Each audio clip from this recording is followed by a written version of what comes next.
एका सराईत गुंडाचं आयुष्य, व्यसनात बुडालेलं जीवन आणि मग एक अशी भेट ज्यानंतर सगळंच बदललं. आजचा हा अनुभव ऐकल्यानंतर कदाचित तुम्हालाही वाटेल, माणसाचं नशीब बदलण्यापूर्वी देव त्याचे विचार बदलतो. हा अनुभव आहे पुण्यातील सुरेश यशवंत बारवकर यांचा, त्यांच्या स्वतःच्या शब्दात सांगितलेल्या प्रवासावर आधारित. आणि हा प्रवास फक्त एका व्यक्तीचा नाही, तर अंधारातून प्रकाशाकडे जाणाऱ्या प्रत्येक माणसाचा आहे. जय सियाराम मित्रांनो, आपण पाहत आहात नरेंद्रवाणी. इथे आपण ऐकतो श्रद्धा, संस्कार आणि जीवनाला दिशा देणारे प्रेरणादायी अनुभव. आजचा हा अनुभव कोणत्याही चमत्काराची जाहिरात नाही, तर एका माणसाच्या आयुष्यात घडलेले परिवर्तनाची गोष्ट आहे. हा अनुभव आहे पुण्यातील श्री सुरेश यशवंत बारवकर यांचा. त्यांनी स्वतः कमेंट करून त्यांचा जीवन प्रवास सांगितला आणि त्या काही ओळींमध्ये इतकं दुःख, संघर्ष आणि परिवर्तन दडलं होतं की तो अनुभव हजारो लोकांना प्रेरणा देऊ शकतो. सुरेश काका सांगतात, एक काळ असा होता की माझी ओळख चांगल्या माणसांची नव्हती. त्यांच्या म्हणण्यानुसार ते सराईत गुंडाच्या संगतीत होते. व्यसन त्यांच्या आयुष्याचा भाग बनलं होतं. राग, भांडण, वाईट मित्र आणि चुकीचे निर्णय हेच त्यांचं जग बनलं होतं.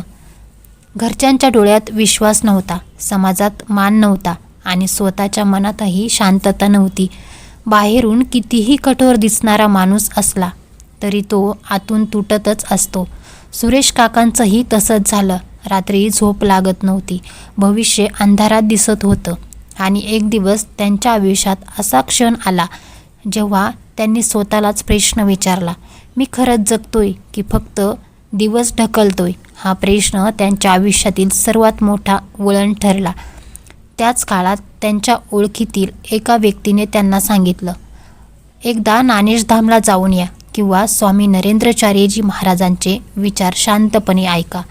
सुरुवातीला त्यांनी हे फारसं मनावर घेतलं नाही, कारण ज्याचं मन आयुष्यभर चुकीच्या वाटेवर धावत असतं त्याला योग्य मार्गावर पहिलं पाऊल टाकायलाही वेळ लागतो. पण कदाचित तोच दिवस त्यांच्या आयुष्याचा टर्निंग पॉईंट ठरला आणि त्यांनी मनाशी ठरवलं, एकदा जाऊन पाहू जास्तीत जास्त काय होईल. याच निर्णयाने त्यांच्या आयुष्याचं एक नवीन पर्व सुरू झाला. सुरेश काका सांगतात, मी पहिल्यांदा स्वामी नरेंद्राचार्यजी महाराजांचे विचार ऐकले तेव्हा मला असं वाटलं जणू कोणी माझ्या आयुष्याचंच पुस्तक वाचत आहे. प्रत्येक वाक्य मनाच्या आत खोलवर उतरत होतं. स्वामीजी सांगत होते, व्यसन माणसाला शक्ती देत नाही, ते त्यांची शक्ती हिसकावून घेतं. वाईट संगती माणसाला श्रीमंत करत नाही, ती त्याचं चारित्र्य गरीब करते. हे शब्द सुरेश काकांच्या मनात घुमत राहिले. त्या दिवशी त्यांनी कोणताही मोठा संकल्प केला नाही, पण एक छोटासा निर्णय घेतला, आजपासून स्वतःला बदलायचं. आणि खरं सांगायचं तर मोठे बदल नेहमी एका छोट्या निर्णयापासूनच सुरू होतात. सुरुवातीचे काही दिवस खूप कठीण गेले. व्यसन पुन्हा ओढत होतं, जुने मित्र पुन्हा बोलवत होते, पण मन पुन्हा जुन्या सवयींकडे धावत होतं. पण जेव्हा जेव्हा मन डगमगायचं तेव्हा तेव्हा स्वामीजींचे विचार आठवायचे. एक दिवसाचा विजय आयुष्यभराचा पराभव बदलू शकतो. आणि सुरेश काका दररोज स्वतःशीच लढत राहिले. दिवस गेले, महिने गेले आणि हळूहळू लोकांनी बदल ओळखायला सुरुवात केली. जो माणूस पूर्वी रागाने बोलायचा तो आता शांतपणे उत्तर देऊ लागला. जो माणूस व्यसनाशिवाय राहू शकत नव्हता तो आता इतरांना व्यसन सोडण्याचा सल्ला देऊ लागला. ज्याच्याकडे लोक भीतीने पाहायचे त्याच्याकडे आता आदराने पाहू लागले. सुरेश काका त्यांच्या कमेंटमध्ये लिहितात, स्वामी कृपेने मी व्यसनमुक्त झालो. हे वाक्य फक्त एक वाक्य नाही, तर 20 वर्षाच्या संघर्षावर मिळवलेला विजय आहे. ते पुढे सांगतात, स्वामी कृपेने शून्यातून जग उभं केलं. या एका वाक्यात त्यांच्या आयुष्याचा संपूर्ण प्रवास दडलेला आहे. कारण शून्य म्हणजे फक्त पैशांची कमतरता नसते. शून्य म्हणजे विश्वास हरवणं, नाती तुटणं, स्वतःवरचं प्रेम संपवणं आणि जीवनाशी दिशा हरवणं. पण जेव्हा विचार बदलतात तेव्हा हळूहळू परिस्थितीही बदलायला लागते. सुरेश काका पुढे त्यांच्या आयुष्यातील काही अतिशय वैयक्तिक अनुभव सांगतात. त्यांच्या म्हणण्यानुसार स्वामीजींच्या मार्गदर्शनाशी संबंधित काही घटना त्यांच्या कुटुंबात घडल्या, ज्यांनी त्यांच्या श्रद्धेला आणखी बळ दिलं. त्यांनी आपल्या वडिलांबद्दल आणि बहिणीबद्दलचं अनुभवही शेअर केले आहेत. हे अनुभव त्यांच्या दृष्टीने अत्यंत भावनिक आणि अविस्मरणीय आहेत. त्या प्रसंगांनी त्यांच्या मनात एकच भावना अधिक दृढ केली. श्रद्धा म्हणजे फक्त संकटात देवाला हाक मारणं नाही. श्रद्धा म्हणजे प्रत्येक परिस्थितीत धैर्याने उभं राहण्याची ताकद मिळणं. आणि इथूनच सुरेश काकांच्या आयुष्यात आणखी एक मोठा बदल सुरू झाला. त्यांनी फक्त स्वतःचं आयुष्य बदललं नाही, तर आपल्या कुटुंबासाठीही आधार बनण्याचा प्रयत्न सुरू केला. सुरेश काका पुढे सांगतात, पूर्वी लोक माझं नाव ऐकलं की घाबरायचे. आज तेच लोक मला आदराने नमस्कार करतात. यापेक्षा मोठा चमत्कार कोणता असू शकतो? माणसाचा चेहरा बदलणं सोपं आहे, पण स्वभाव बदलणं, विचार बदलणं आणि आयुष्याची दिशा बदलणं हेच खरं परिवर्तन असतं. सुरेश काकांच्या म्हणण्यानुसार एक काळ असा होता जेव्हा त्यांना वाटायचं माझ्यासारख्या माणसाचं आयुष्य आता बदलू शकत नाही. पण स्वामीजींच्या विचारांनी त्यांना एक गोष्ट शिकवली. भूतकाळ कितीही काळा असला तरी भविष्य उजळ करण्याचा अधिकार प्रत्येक माणसाकडे असतो. हे वाक्य त्यांनी मनावर कोरून ठेवलं.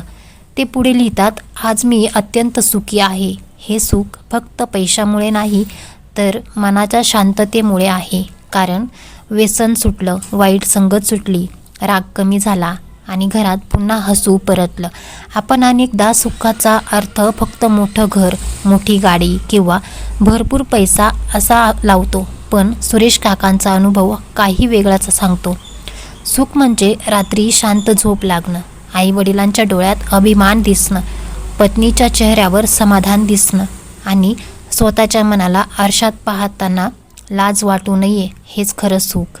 सुरेश काका त्यांच्या कमेंटमध्ये त्यांच्या धर्मपत्नी निर्मला ताईंचाही विशेष उल्लेख करतात. ते लिहितात, स्वामीजी आणि माझी धर्मपत्नी निर्मला सदैव माझ्या पाठीशी उभे राहिले. हे वाक्य खूप काही शिकवून जातं. कारण एका माणसाच्या परिवर्तनामागे फक्त त्याची इच्छाशक्ती नसते, तर त्याच्या कुटुंबाचा विश्वासही असतो. जेव्हा संपूर्ण जग एखाद्या व्यक्तीवर विश्वास ठेवणं सोडून देतं, तेव्हा घरातील एक व्यक्ती तू बदलू शकतोस असं म्हणते आणि तिथूनच नवीन आयुष्याची सुरुवात होते. आज सुरेश काका अभिमानाने सांगतात, स्वामी कृपेने झिरोचा हिरो झालो. या वाक्याचा अर्थ फक्त आर्थिक यश नाही, तर जो माणूस स्वतःच्या नजरेत हरला होता तो पुन्हा स्वतःच्या नजरेत जिंकला. याचं प्रतीक हे आहे. मित्रांनो, कदाचित हा अनुभव ऐकणाऱ्यांमध्ये आजही एखादा तरुण असेल जो व्यसनाशी झुंज देत असेल. एखादा वडील असतील ज्यांना मुलाच्या भविष्याची काळजी असेल, किंवा एखादी आई असेल जी रोज देवाकडे आपलं लेकरू योग्य मार्गावर यावं म्हणून प्रार्थना करत असेल.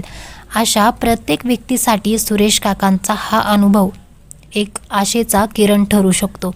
मित्रांनो, सुरेश काकांच्या कमेंटमधील शेवटच्या काही ओळी मनाला स्पर्श करून जातात. ते लिहितात, श्रद्धा आणि निष्ठा ठेवा, स्वामी आपल्या प्रत्येक ठिकाणी पाठीशी असतात. हे वाक्य फक्त शब्द नाहीत, तर 30 वर्षाच्या अनुभवातून आलेला विश्वास आहे.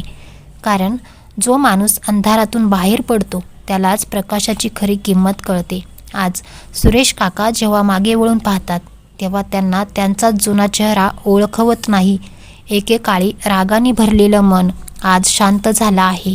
एकेकाळी व्यसनाच्या बेडीत अडकलेले हात आज प्रार्थनेसाठी जोडले जातात. एकेकाळी चुकीच्या मार्गावर धावणारे पाय आज सत्संगाच्या दिशेने चालतात. माणूस तोच, पण विचार बदलले, आणि विचार बदलले म्हणून संपूर्ण आयुष्य बदललं. सुरेश काका सांगतात, आज मला मिळालेलं समाधान ते कोणत्याही पैशांनी विकत घेता येणार नाही. कारण पैसा घर बांधू शकतो, पण घरातील शांती नाही. पैसा औषध आणू शकतो, पण मनात शांती नाही. पैसा माणसं जवळ आणू शकतो, पण प्रेम आणि विश्वास नाही. हे सगळं संस्कार, योग्य विचार आणि चांगल्या कर्मातूनच मिळतं. मित्रांनो, या अनुभवातून आपण एक गोष्ट नक्की शिकू शकतो. कोणताही माणूस जन्माने वाईट नसतो. परिस्थिती, संगत आणि चुकीचे निर्णय त्याला चुकीच्या वाटेवर नेतात. पण त्याच माणसाला जर योग्य विचार, योग्य मार्गदर्शन आणि बदलण्याची इच्छा मिळाली तर तो पुन्हा उभा राहू शकतो. म्हणूनच एखादा माणूस आज वाईट दिसत असेल तर त्याचा तिरस्कार करण्यापेक्षा त्याला योग्य दिशा दाखवणं हेच मोठं पुण्य आहे. आणखी एक गोष्ट सुरेश काकांच्या अनुभवातून स्पष्ट दिसतं. परिवर्तन एका दिवसात होत नाही, ते हळूहळू घडतं. दररोज एक चुकीची सवय सोडणं, एक चांगला विचार स्वीकारणं, एक चांगलं कर्म करणं आणि दररोज स्वतःला कालपेक्षा थोडंसं चांगलं बनवणं, यालाच खरं समाधान म्हणतात. कदाचित आजचा हा व्हिडिओ पाहणाऱ्या एखाद्या व्यक्तीच्या मनातही जीवन बदलण्याची इच्छा निर्माण होईल. कदाचित एखादा तरुण आज व्यसन सोडण्याचा निर्णय घेईल. कदाचित एखादा मुलगा आई वडिलांची माफी मागेल. कदाचित एखादा माणूस चुकीची संगत सोडेल. आणि जर या अनुभवामुळे एका व्यक्तीचंही आयुष्य योग्य दिशेने वळलं तर सुरेश काकांनी लिहिलेली ती छोटीशी कमेंट खऱ्या अर्थाने हजारो लोकांसाठी प्रेरणा ठरेल. सुरेश काका एक गोष्ट वारंवार सांगतात, मी स्वामींकडे काही मागायला गेलो नव्हतो, पण स्वामींच्या विचारांनी मला स्वतःला ओळखायला शिकवलं. मित्रांनो, हीच खरी गुरुकृपा असते. कारण गुरु आपल्या हातात पैसा देत नाहीत, ते आपल्या हाताला काम देतात. गुरु नशीब बदलत नाहीत, ते विचार बदलतात. आणि ज्याचे विचार बदलतात त्याचं नशीब बदलायला वेळ लागत नाही. आज सुरेश काका जेव्हा एखाद्या व्यसनाधीन तरुणाला पाहतात तेव्हा ते त्याचा तिरस्कार करत नाही, कारण एकेकाळी ते स्वतः त्या वाटेवरून गेलेले असतात. ते फक्त एवढंच म्हणतात, मी बदलू शकलो तर तूही बदलू शकतोस. हे वाक्य हजार उपदेशांपेक्षा मोठं आहे. सुरेश काकांच्या अनुभवातून एक गोष्ट स्पष्ट होते, गुरूंची खरी पूजा फुलांनी होत नाही, तर त्यांच्या शिकवणीनुसार जगण्यात होते. दररोज आई वडिलांचा आदर करणं, खोटं न बोलणं, व्यसनापासून दूर राहणं, गरजूंना मदत करणं आणि प्रत्येक दिवस प्रामाणिकपणे जगणं हीच खरी गुरुदक्षिणा आहे. आज सुरेश काका सुखी आहेत, त्यांच्या कुटुंबात समाधान आहे आणि सर्वात मोठी गोष्ट म्हणजे त्यांच्या चेहऱ्यावर आत्मविश्वास आहे. कारण ज्यांनी स्वतःवर विजय मिळवला त्याला जगात कोणीही हरवू शकत नाही. मित्रांनो, ही कथा फक्त सुरेश यशवंत बारवकर पुणे यांच्या अनुभवावर आधारित आहे. प्रत्येक व्यक्तीचा जीवन प्रवास वेगळा असू शकतो आणि प्रत्येकाचा अनुभवही वेगळा असू शकतो, परंतु या अनुभवातून मिळणारा संदेश मात्र प्रत्येकासाठी सारखाच आहे. वाईट काळ कायमचा नसतो, पण योग्य विचार कायमचा आधार देतात. जर तुम्हालाही स्वामी नरेंद्राचार्यजी महाराजांच्या विचारांमुळे गुरुकृपेने किंवा जीवनातील एखाद्या प्रेरणादायी अनुभव आला असेल तर तो अनुभव आम्हाला कमेंटमध्ये नक्की लिहा. तुमचा अनुभव उद्या एखाद्या निराश व्यक्तीच्या आयुष्यात आशेचा दिवा ठरू शकतो. श्रद्धा ठेवा, निष्ठा ठेवा, चांगले विचार आचरणात आणा, कारण विचार बदलले आयुष्य बदलते. जय सियाराम. तुम्ही पाहत होता नरेंद्रवाणी.